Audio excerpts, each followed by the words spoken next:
आपको जम्मू कश्मीर राज्य में जम्मू जनपद के कटरा शहर के समीप त्रिकुटा की पहाड़ियों में स्थित माता वैष्णो देवी की यात्रा पर ले चलूंगी, जहां संपूर्ण भारतवर्ष से एवं विदेशों में रह रहे लाखों की संख्या में श्रद्धालु प्रत्येक वर्ष माता वैष्णो देवी के दर्शन के लिए आते हैं। माता वैष्णो देवी अपने दरबार में आने वाले सभी श्रद्धालुओं की मनोकामना पूर्ण करती हैं।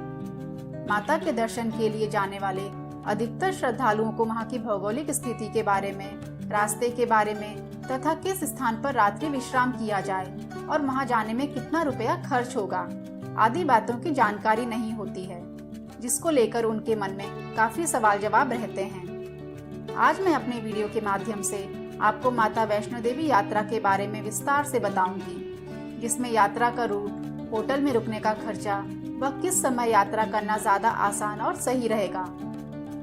दोस्तों, माता वैष्णो देवी के दरबार में ही तिरुपति बालाजी मंदिर के बाद सबसे ज्यादा संख्या में श्रद्धालु दर्शन के लिए आते हैं। माता वैष्णो देवी के भवन तक पहुंचने के लिए सबसे पहले जम्मू कश्मीर राज्य में स्थित जम्मू शहर में पहुंचना होता है। जम्मू नगर रेल मार्ग से जुड़ा है। यहाँ देश के विभिन्न शहरों से लगभग प्रतिदिन रेल सेवा उपलब्ध है। रेल सेवा के अतिरिक्त जम्मू तक सड़क मार्ग से अपने निजी वाहन अथवा रोडवेज बसों के माध्यम से भी पहुंचा जा सकता है। जम्मू में एक एयरपोर्ट भी स्थित है, जहां कई शहरों से नियमित हवाई सेवा उपलब्ध है। जम्मू सभी सुविधाओं से युक्त शहर है। जम्मू से कटरा की दूरी मात्र 50 किलोमीटर की है। कटरा तक जाने के लिए जम्मू से हर समय बस एवं टैक्सी चलती रहती हैं। पिछले कुछ वर्षों से भारत सरकार द्वारा कटरा तक रेल लाइन का विस्तार कर दिया गया है, जिससे अब कई ट्रेनें कटरा तक जाती हैं। कटरा रेलवे स्टेशन काफी सुंदर बना हुआ है, जहां से कटरा शहर की दूरी मात्र 2 किलोमीटर की है। कटरा की समुद्र तल से ऊंचाई 2500 फीट की है। कटरा में काफी मात्रा में होटल और लॉज बने हैं, जिनमें यात्री अपने बजट के अनुसार कमरा किराए पर लेकर रात में रुक सकता है। इसके अतिरिक्त श्री माता वैष्णो देवी श्राइन बोर्ड के अधिकृत होटलों में भी रात्रि विश्राम के लिए 1450 रुपए से 100 रुपए तक के किराए पर रूम एवं डोरमेट्री सुविधा उपलब्ध है।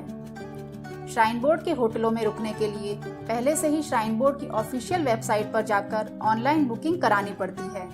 श्राइन बोर्ड की ऑफिशियल वेबसाइट का लिंक तथा होटलों के नाम और उनका किराया नीचे डिस्क्रिप्शन बॉक्स में दिया गया है। कटरा से मां वैष्णो देवी के भवन की दूरी 14 किलोमीटर की है, जहां जाने से पहले यात्रा पर्ची लेनी पड़ती है।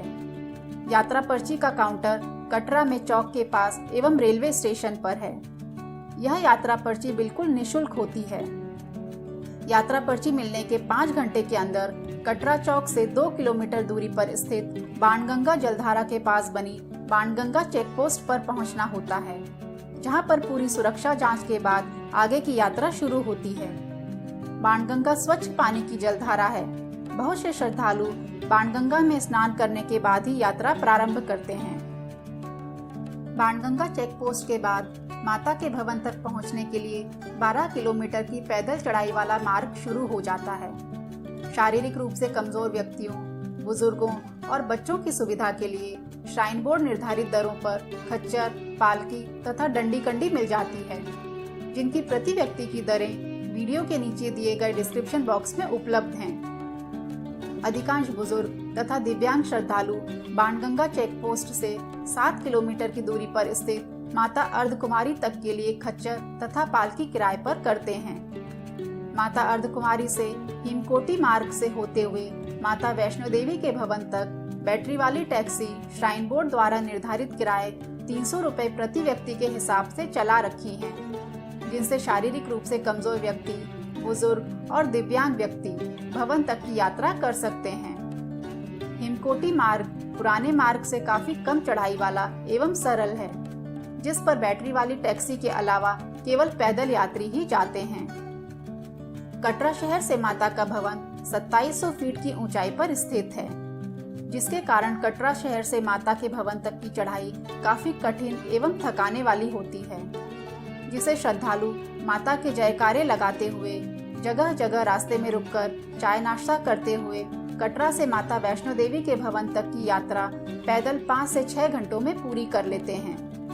कटरा से माता के भवन तक के जाने के लिए हेलीकॉप्टर सुविधा भी उपलब्ध है। हेलीकॉप्टर माता के भवन से 1.5 किलोमीटर की दूरी पर स्थित सांझी छत पर बने हेलीपैड पर श्रद्धालुओं को उतारता है, जिसका किराया प्रति व्यक्ति 1005 रुपये निर्धारित है। हेलीकॉप्टर की बुकिंग ऑनलाइन होती है। हेलीकॉप्टर से जाने के इच्छुक श्रद्धालु श्राइन बोर्ड की वेबसाइट पर जाकर इसकी ऑनलाइन बुकिंग करा सकते हैं। चैत्र एवं शरदीय नवरात्रों में वैष्णो देवी जाने वाले भक्तों की संख्या आम दिनों की अपेक्षा काफी अधिक हो जाती है, जिसके कारण माता के दर्शन करने में 15 से 20 घंटे लग जाते हैं। इसलिए इन दिनों वैष्णो देवी की यात्रा करने से बचना चाहिए। वैष्णो देवी जाने का सबसे अच्छा समय मानसून एवं शीतकाल में होता है।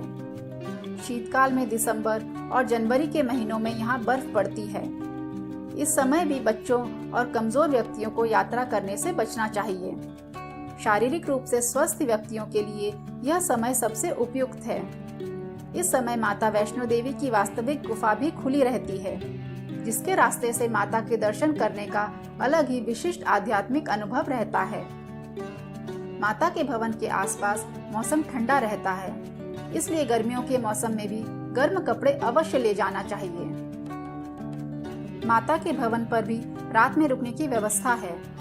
भवन के पास रात में रुकने के लिए श्राइन बोर्ड के द्वारा बड़े बड़े हॉल बनाए गए हैं, जहां पर श्रद्धालु निःशुल्क रुक सकते हैं। यहाँ शौचालय, भोजनालय एवं स्नानागार भी पर्याप्त संख्या में बने हुए हैं। रात में रुकने वाले यात्रियों के लिए श्राइन बोर्ड की तरफ से निःशुल्क कंबल भी कंबल स्टोर से मिलते हैं। इसके अतिरिक्त भवन पर डोरमेट्री सुविधा भी उपलब्ध है, जिसका किराया प्रति बेड 120 रुपये निर्धारित है। श्रद्धालुओं को माता के भवन के पास पहुंचकर सबसे पहले दर्शन गेट के पास स्थित ग्रुप काउंटर पर जाना चाहिए, जहां पर कटरा से प्राप्त यात्रा पर्ची पर दर्शन हेतु ग्रुप नंबर प्राप्त कर लेना होता है।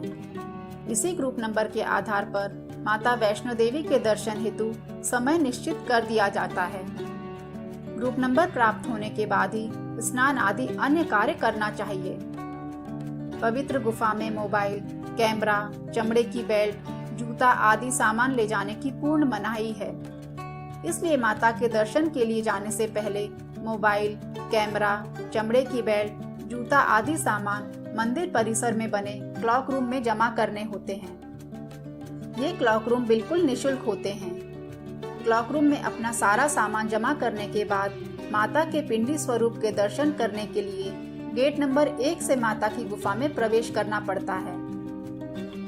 गुफा में प्राकृतिक शिला पर माता वैष्णो देवी 3 पवित्र पिंडियों के स्वरूप में विराजमान हैं, जिनमें दाईं ओर की पिंडी को दुष्टों की संहारक माता महाकाली का स्वरूप कहा जाता है तथा बाईं ओर की पिंडी को सद्बुद्धि, ज्ञान और यश प्रदान करने वाली माता महासरस्वती का स्वरूप माना जाता है एवं मध्य पिंडी को जग का कल्याण करने वाली, श्रद्धालुओं को धन धान से परिपूर्ण करने वाली माता महालक्ष्मी का स्वरूप माना जाता है।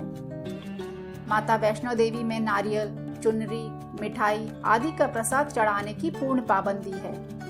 श्रद्धालुओं द्वारा माता की पूजा अर्चना करने के लिए श्राइन बोर्ड की निर्धारित दरों पर नारियल, चुनरी का प्रसाद आदि खरीदा जाता है। वह गुफा के रास्ते में ही बने काउंटर पर जमा कर लिया जाता है और टोकन दे दिया जाता है। पिंडी स्वरूप में विराजमान माता वैष्णो देवी के दर्शन करने के बाद श्रद्धालुओं द्वारा टोकन वापस काउंटर पर जमा कराया जाता है, जिसके बाद उन्हें वापस प्रसाद स्वरूप नारियल आदि मिल जाता है, जिसे श्रद्धालु अपने घर पर लेकर आता है। माता वैष्णो देवी के दर्शन करने के बाद भैरव बाबा के दर्शन करना भी जरूरी होता है। भैरव बाबा के दर्शन के बिना माता वैष्णो देवी के दर्शन अधूरे माने जाते हैं।